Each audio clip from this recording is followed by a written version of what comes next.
Hi, my name's Ian and welcome to the channel. I'm going to be doing a little series of van build mistakes or van build regrets, and the first one I'm going to be dealing with is to do with the Truma combi boiler that I've got and one of the pipes that was fitted when I originally built it, and the fact that what happened was that one of the vents got shut up, and then obviously we had the heater on, etc., and it melted it. But it not only did it melt the vent, but it also melted part of my lino floor as well. So I need to deal with that problem today. So I'll show you what I'm up against. So down here we can make out that the floor is burnt here, but also as well, it's probably not make outable in the camera, but literally all the way across this section of floor here as well, there's actually, it's burnt across there as well, just like a brown stain. And so and the reason for that is that so the camera's going to pick that up. There was a flap in here, and what had happened was that normally if you have the heater going, you'd have the flap open. I'll show you on another one in a minute of what it should look like. But what happened was the flapper got shut, the heater was on, and basically melted the plastic in here, which then obviously then caused it to get very, very hot, which then caused this problem then with the floor. So on the inside here, you can see, where is it? There it is.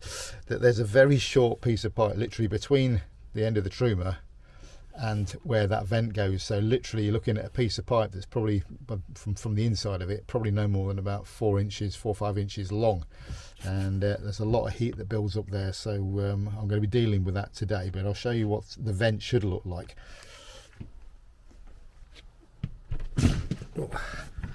So if we look at if we look at this one here, this vent's shut, and that's what happened, was the vent had got itself shut. But what it should have been, the vent should have been open like that to allow the airflow to come out of it. But it's quite, when you're sort of sitting on the seat, it's quite easy to actually, because it's sort of near the surface, it's quite easy to knot that with your foot and then shut it. So as I said, I need to deal with that problem today. I mean, thankfully it's the summer at the moment, so I don't have the heater on, so I thought I'd take the opportunity now to deal with the problem while we can. So I've went back to our house the other day. We actually rented our house out, but the garage is still for my use. So I went and grabbed some pipe work out of there the other day.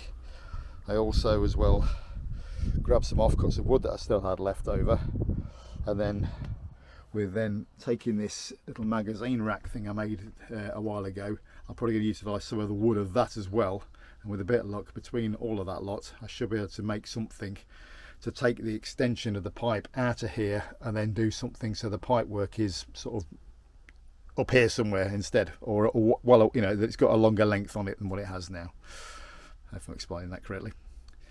So I've cleared out now where my little magazine thing was. Just in the process of just cutting through this bit of pipe now so I can get it out, and then look at slipping a new piece in there and just seeing where it's going to go and how long it's going to be, and also just getting this vent off the front as well out of the way. As with all these jobs, you sort of have an idea of how it's going to go, and then something scuppers you slightly. Well, the hole that's where the vent went in originally isn't big enough to get my pipe through now, so I've got to myself a round file, and I'm going to try and open the hole up big enough so I can slide the pipe through it. What joy.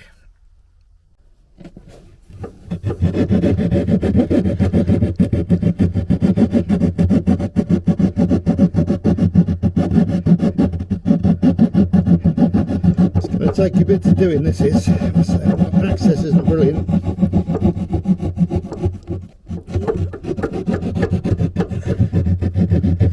Just keep working it round and round, and we'll get there in the end. Right, I'll come back to you once I've got this done, rather than boring you with watching me try and file. Right, it's got the hole big enough now. It slides in quite happily. At least that will then go through. We'll get the other bit in a minute. We can then get that to connect up to the other side, and then see how much I need to cut it down by. Right, that's the pipe in the hole that end. Now we've got it connected up into the trimmer on that end.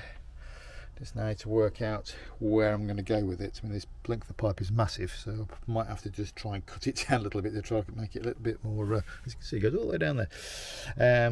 Make it a bit more manageable, and then work out where I'm going to go with it, and then what I'm going to build, basically.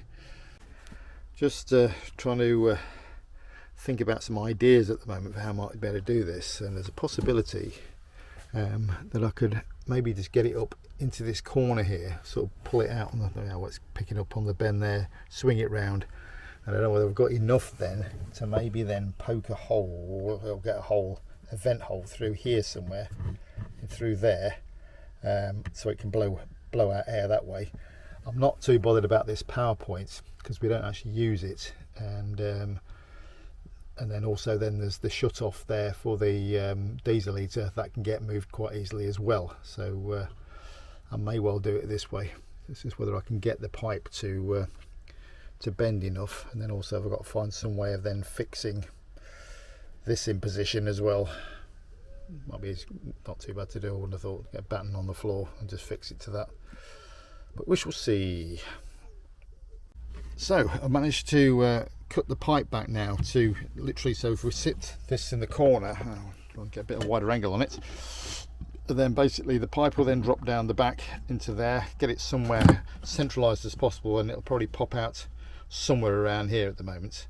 I might be able to get it a touch lower, but it's working quite well at the moment, and just need to work out how I'm going to close the top of this off at the moment, because of yeah, a bit of jiggery pokery, methinks. Just before carrying on now, I need to remove this electrical socket and also the switch for the diesel heater as well. So I'm just in the process of getting into the electrics at the moment, but obviously whenever you're messing with electrics, always make sure that you turn it off at the source and just double check that there's no possibility of electrocution, because that wouldn't be a good day at the office. Well, that's the electrical socket out, and that is going to be used in a future project which will be coming in a future video. And that's the switch now out for the diesel heater. I might end up putting it into this section that I'm going to put in now for the vent as well, just make it for easy access, or then I might just mount it somewhere inside this little cupboard here out the way. Not decided yet. Right, now I've sorted out my electrical bits and bobs. I'm now playing with the idea of what I can do at the top here. Now this piece of wood I've got here isn't quite big enough to then sit, and what I wanted to do originally was see if I could overhang it from here a little bit to create a lip and then put a rubber seal on it, but I've not got enough of that wood, and I don't want to go trying to piece any bits together. The only bits I'm prepared to piece together is I've got two more pieces of this half round. So my idea is I'm going to put a piece on here, 45-degree angle on there, and then put another piece, just put a small offcut in the other end, 45-degree angle there as well, and then cut these sections down a little bit because it's off the floor at the moment, and hopefully then it'll look reasonable. It's not going to look fantastic, but it's going to look reasonable, I think. Want to do that with it with a bit of luck anyway. We'll see. Right, so I've used some of the offcut of the half round. Now I've got a bit of a joint in the middle of that, but perfect truthful, by the time I get the other piece going across the back of it, and then we've got the table back in position and the seating area, etc., it isn't going to be noticeable at all. So now I've got this piece of wood, which, fingers crossed, is going to be big enough to do what I want to do with it. I just love using offcuts. You know, if you've got any offcuts when you're doing your van build, don't throw them away. They're always very useful. So if all my calculations are correct, I need to just chop out this triangle here, and that should fit in there. But as we know, van builds aren't square. Well, that's not turned out too bad. What I will be doing in a minute is I'll get a batten across the back here because it's just drooping slightly. But what I like about it is it's covered up all the existing holes that were down there, as you can see from the old socket and that was there. And so yeah, put a batten at the back there, get the hole drilled in here, and that'll be that done. And then this switch, I've decided I'm going to mount it to somewhere inside this cupboard just so it's not on view. It'd be easy enough just to get at it when I need to turn the diesel heater on. We don't tend to use it very often, it's just a backup really more than anything. So I'm now going to cut the hole for the vents. So what I've done is I've done a circle, found the centre of where I want to do it, drilled it from the back, and now what I'm going to do now is I'm going to now turn it over, and we're then going to drill back through from the front so we don't run the risk of splaying out. You can see here it's broke through the outside there, made it rough. So I drilled through from the back, you're going to end up with an absolute mess. So we're going to drill through from this way. At least if it is a mess, it's on the inside of the cupboard and not the outside. And we're going to be drilling our hole with a hole saw. I'll tell you something, these are worth their weight in gold. And there we are, we have our nice hole for the new vent to go into. And there we have it, no more burning the floor. Slightly, just got a bit of a gap here actually. The thing is, because the van's not straight, I know that this piece of timber here isn't quite sitting completely level, but at the end of the day the table's going to sit over the top of this. So in reality you're not going to notice it that much. That'll do. That's saved me burning the floor now. I forgot the van's got a vent mode on it that you can use in the summertime. So that's now blowing some lovely cool air through here. At least we know it works. That'll be ideal for when in the winter time my wife likes to sit in this seat just here, so we'll keep her feet nice and toasty. It's part of my finishing off, just to get put the switch in a different place for the diesel heater. I'm repurposing the back of the hole that was there from the electric socket. So I'm going to run the wires in through this hole here, out through the back, and then that's going to then sit in the hole there. Right, so that's that isolation switch there. Actually a much better place for it to be, actually out of the way rather than it being sort of in kicking distance. So yeah, that's good. Right, time to clear up. I even managed to find a grommet to fill the hole, even better. So that's job's now complete. So that's part one of the van build regrets. The second part of this series is going to be to do with the shower tray in the van. I think probably every single van builder who's ever put a shower tray in their van probably regrets doing it, because they tend to crack, especially use the plastic ones, and I'll just give you a quick show of what I've got to do.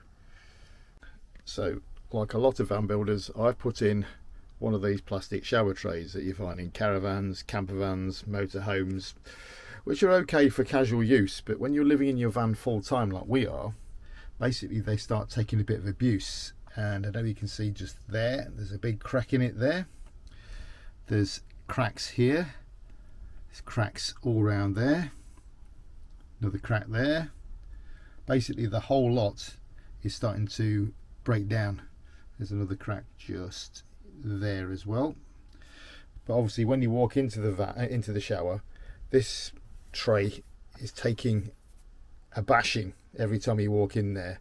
So obviously there's a lot of flex going on within this actual floor itself. Underneath there is a big piece of plywood, which obviously will take up some of the flex. But the problem is that these areas here are raised, and obviously there's nothing underneath them to stop the flex. So I've got a number of options with regards to how I'm going to repair this, and obviously that'll be coming in the next video in this series. So anyway, thanks very much for watching. It'd be great if you can like and subscribe to the channel, it'd be much appreciated, and I'll see you again in the next one. Cheers.